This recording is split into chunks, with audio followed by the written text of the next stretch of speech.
Greetings. I'm Brian Tuskin, your host for Cop to Corporate. Today, we have a special guest, Tom Nguyen, who's a former police officer, now in corporate. And we're going to let Tom tell you his story. So, Tom, tell us a little about yourself, the police department that you came from, and how long have you been in the private sector? Yeah, absolutely. Thanks for having me. It's a little bit surreal to be sitting here and on the podcast because it's what I've watched for the past like 2 years prior to. But yeah, a little bit about me. In 2007, I started with the Yale University Police Department. It definitely wasn't a regular police department per se because we were a private university and we had police powers, and everyone's always kind of like wondering like how's that. Um, so we worked alongside with the New Haven Police Department, which was our city sister that we actually were in. And that was a challenge. Our police department was probably about like 97 police officers, where the city was about 300 and something. Again, so we weren't a small one, we weren't a large, we were kind of like in the middle. Um, and that was probably one of the best times of my life when I first started. When I first got there in 2007, it was I graduated, I think, on a Friday from the academy, and Friday night I started my first shift. Like right out of the bat, you're going to midnights. No ands or buts about it. You're the first police officer coming out of the academy. You're working midnights, and I stayed midnights for pretty much a majority of my time there. The other shifts I done was like plain clothes, which was our swing shift, was a 6 to 2. Again, it was just a plain clothes operations, making sure like the city's safe for our kids, and the area around us was well. And I got to join ESU, which is like our tactical team of Yale. And a lot of people are like, why does Yale need a tactical team? And we get those questions all the time. But Yale University actually does a lot of, they bring in a lot of guests from world leaders to VIPs, and we've had so much people from like families of heads of state. So our team was really needed there because the city just couldn't provide the security details that we were doing. I did that for 12 years. The last four in total, I did 4 to 14. The last four, I was a sergeant. So I got into that, and I was really excited. But then again, I went to Midnights. So I finished off my career in Midnights. And then currently now I am security operations manager for Xerox Corporation. Well, Tom, 12 years as a police officer, I think many of the viewers here, we would consider that a good mid-career point because a lot of cops look at 20, 25 years. So you're at mid-career. And for those of you that know me, know I left at 12 years to the private sector. And so walk me through, how soon did you know within those 12 years that you wanted to leave and get into the corporate sector, and not just have a traditional retirement? Because at the 12-year mark you're like halfway there. What was that tipping point for you? Yeah, I want to say I wouldn't say I was at the half year mark. The retirement at Yale University was a little bit different, where it was like the age and your time of service have to equal a certain amount. So I was definitely a little bit below middle career, but yeah, it was definitely a tough one. I definitely think after I made sergeant, um, and I went back to midnights, and I started to really look at all my mentors who were who FTO'd me, and commanders and lieutenants. And as I really talking to them, they were like, I just asked them, "Oh, you're gonna retire soon, right? You have any plans? Anything else?" You're gonna? I was like, "No, I'm just gonna join another police department," and that kind of made me feel, I would say, a little bit different. When I'm like, we work so hard to achieve a status at a police department. You try to rise to the ranks as much as you can, and then when you leave, you kind of go to another police department and start all over again. And it wasn't, when we as professionals, we always try to like put ourselves in a situation where we always want to challenge ourselves and do something better and always evolve. And a lot of them was like, no, policing is all I know. And then I started to look back at my own career. It's like, yeah, policing is all I know, regardless if it's like investigations, domestic, or, firearms. I was a firearms instructor. I kind of did a lot of things I wanted to fulfill. I think also when I looked at my agency around me, we were getting a lot of young people into command staff. And when that happens, it kind of locks everything down, you know, when, you know, your lieutenant kind of graduated two classes above you, and then you're kind of stuck. You're like, well, if they're not going anywhere and they're not going anywhere, I can't really do anything else. Um, so that kind of really got me to thinking. And to tell you the truth, working midnights uh, earlier in my career was great, but as I progressed through and I looked at like, wow, I made sergeant and I'm back on midnights. If I take the next promotional test, if I can, and I can make a lieutenant, I'm pretty much going to be back here on midnights again.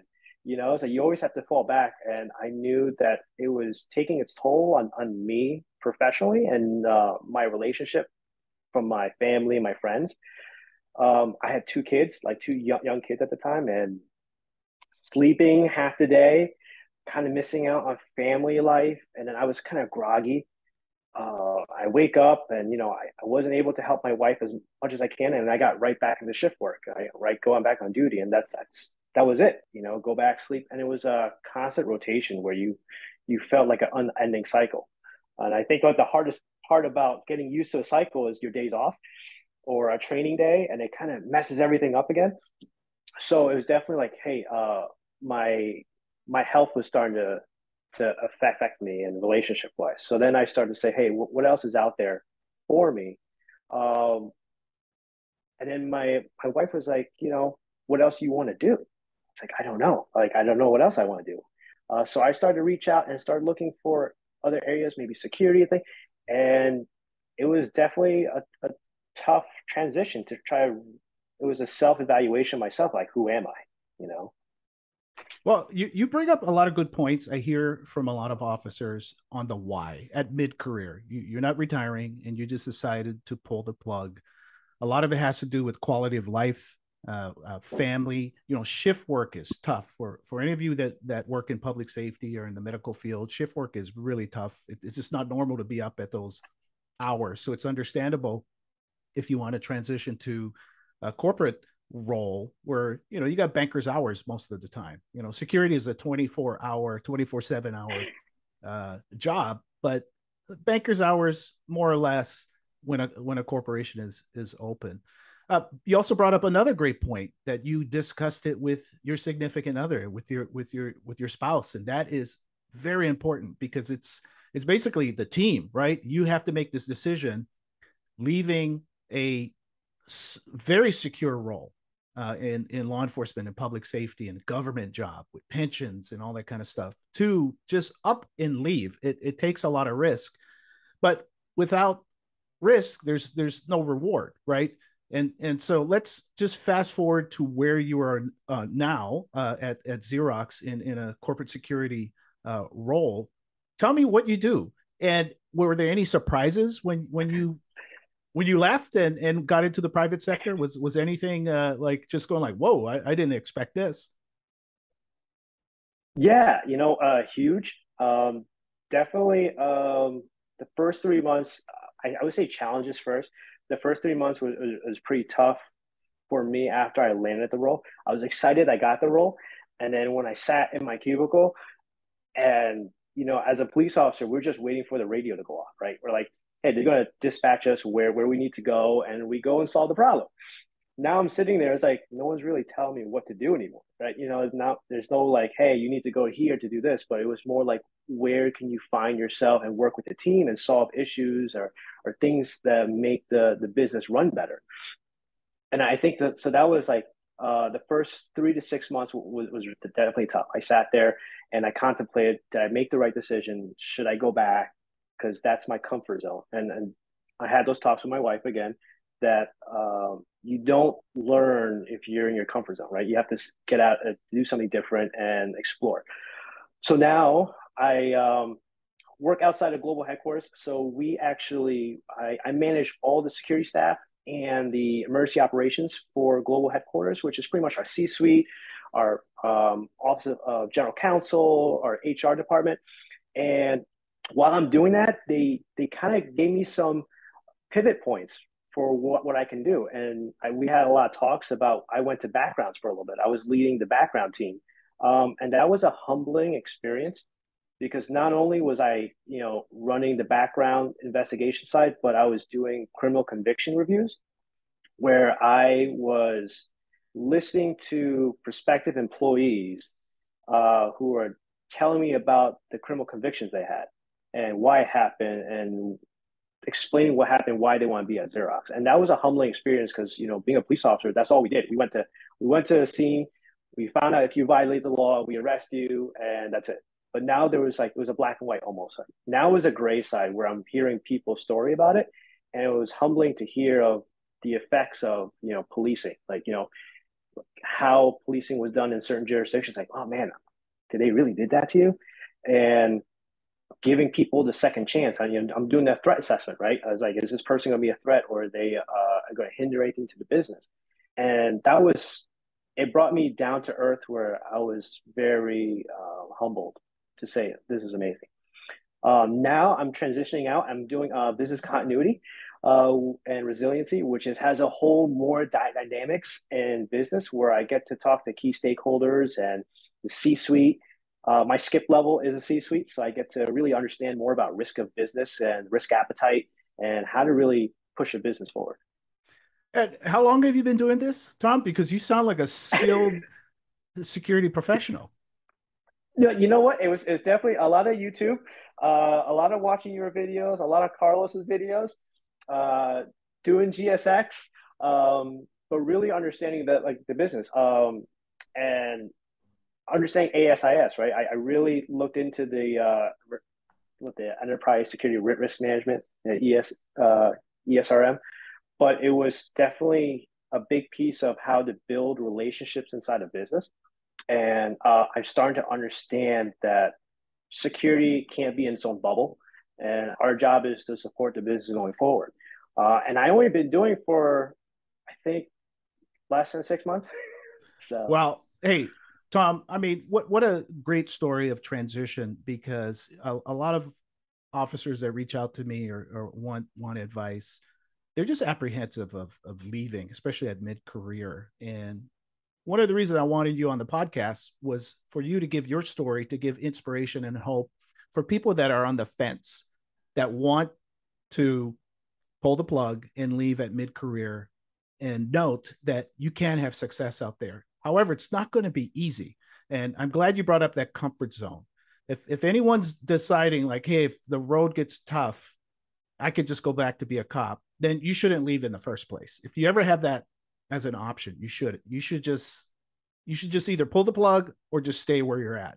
But if you leave mid career, there's so many opportunities to grow. And as you've learned in the private sector, you have to be a self starter. You're not going to have a lot of manuals. You're not going to have people telling you what to do. You're going to have to just figure it out. But all the data is out there. And you mentioned Carlos, so it's Carlos Francisco. Carlos wrote the book. He literally wrote the book. It's called The Corporate Security Translator, right? And so he translates how to leave law enforcement, military, into a private sector physical security career. It's a great book. And Carlos actually had me do a peer review, and I was just like, "Hey, I wanted to write a book, but you actually wrote it.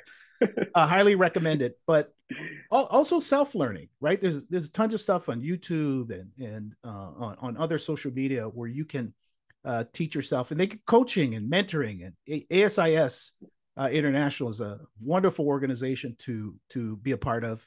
Also look at the local chapters. And so for those of you that are out there considering leaving at mid career, look at Tom Nguyen. Follow him on LinkedIn. Follow his career.